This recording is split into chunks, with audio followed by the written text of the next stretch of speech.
picks up a catalog of probably some Milwaukee machinery company. All kinds of little jigsaws or other kinds of machinery here. Looks at the page.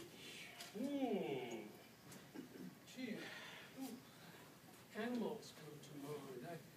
I don't know. And he turns, we know he started from this picture, and he turns it into, well, something like some sort of cave painting with maybe suggested bull-like forms, open-ended, and keep these kinds of forms in mind. All this curvilinear, amoeboid, so what surrealists often refer to, or art historians refer to as biomorphism. Those peppers, those shells, fits the mode, right? Another Miro. Here we have a whole, he was bugged by William Rubin, the curator of the Museum of Modern Art in New York, about this painting called The Birth of the World. Many years after it was created in 1925, the same period when Weston is under the influence of surrealism with his peppers and his shells. And Miro says he started the picture accidentally. He just took a sponge and rags, and after starving himself for 3 days and hallucinating, and he threw the paint and water and everything else he could find at the canvas, and then he looked at it, and he saw, his words are, I saw a kind of triangular area, and I painted it in, and then I added a tail. It might be a bird, says Miro. Does he know it's a bird? No. Why? Because he's a surrealist and you don't rationally know it. Wells up. Comes something like that. Is this sexual?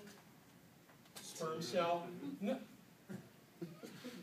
I just took the paint and kind of looked at the dirty wall of Leonardo, the mess, and I saw these shapes, this form, and it just came out.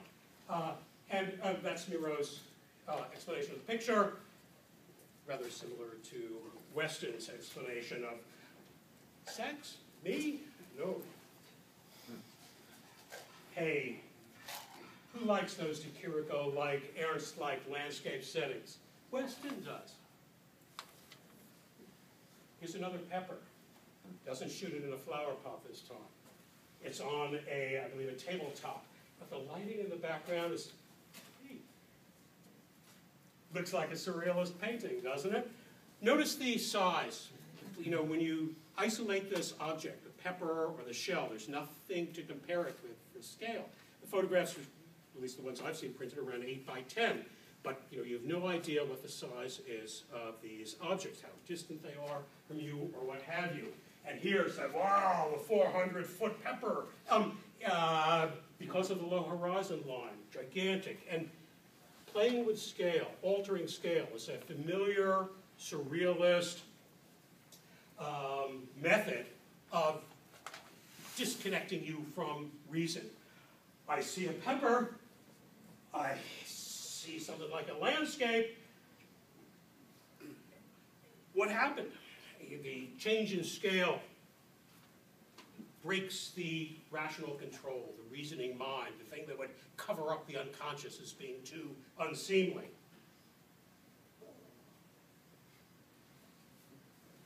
Weston always making nasty remarks about Man Ray, this Faco.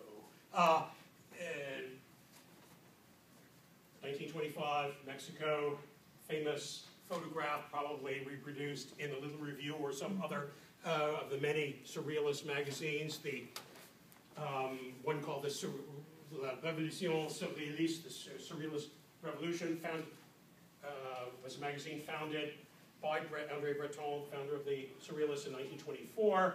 I think that's where this photograph by Man Ray was at least once reproduced, making a reference back to a 19th century painter. But you know, turning the back of a woman as model, Kiki was her name, artist model, with the addition of the sound holes.